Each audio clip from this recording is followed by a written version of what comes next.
Here's a question. Can you use real life history to inspire your world building?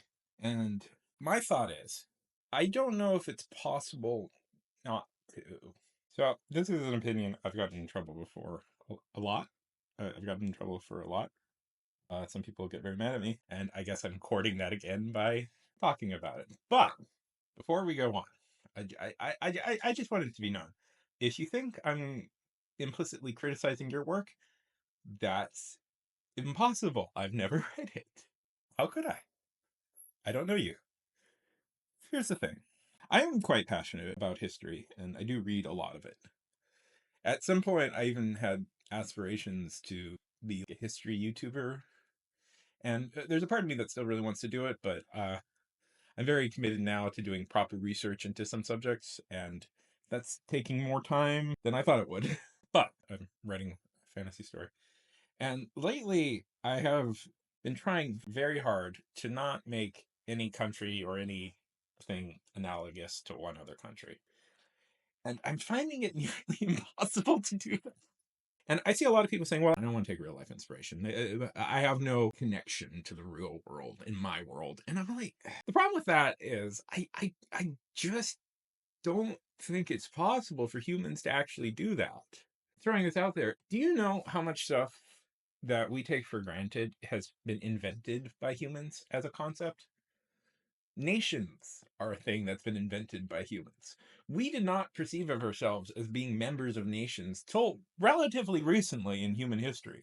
So, the development of the concept of nations is something that, if you have no connection to the real world, might not come about in the same way. You are basing those things in world building on stuff that happened in the world. Here's the thing. You as a human only have your experiences of the world to articulate.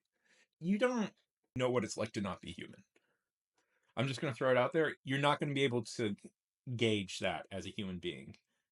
You're not going to be able to think in a strong sense what is a world that existed without human thought and invention. You are going to use your pre-built examples that you already know to build worlds. Like you're and that's where I find the issues, the sticking point. Even when I don't try, when I go, I am deliberately working as hard as I can, using every bit of my history knowledge to dig when people think to zag about how the world works, I end up accidentally creating parallels to real life history, to real life events. And that's, I think, part of the issue is one, human beings aren't as creative as we think we are. We all have similar desires and wants and needs, and that's happened throughout all of history. So when we think about our desires, our wants, and needs, we will end up following patterns of history that have been influenced by the way humans think. And that's just when desiring to create nations, worlds, peoples, we will use examples of what we already know. So I don't know if it's possible. I really don't know if it's possible to totally create independent worlds free from the weight of history. If I could, think about what a default fantasy setting even is. Land ruled over by a giant castle with a lord of some sort. That's a version of English history in the medieval times. That is super inspired by history, and that's often considered the default Western setting. I don't know how you separate human beings from their history in any serious way. We carry that around with us forever.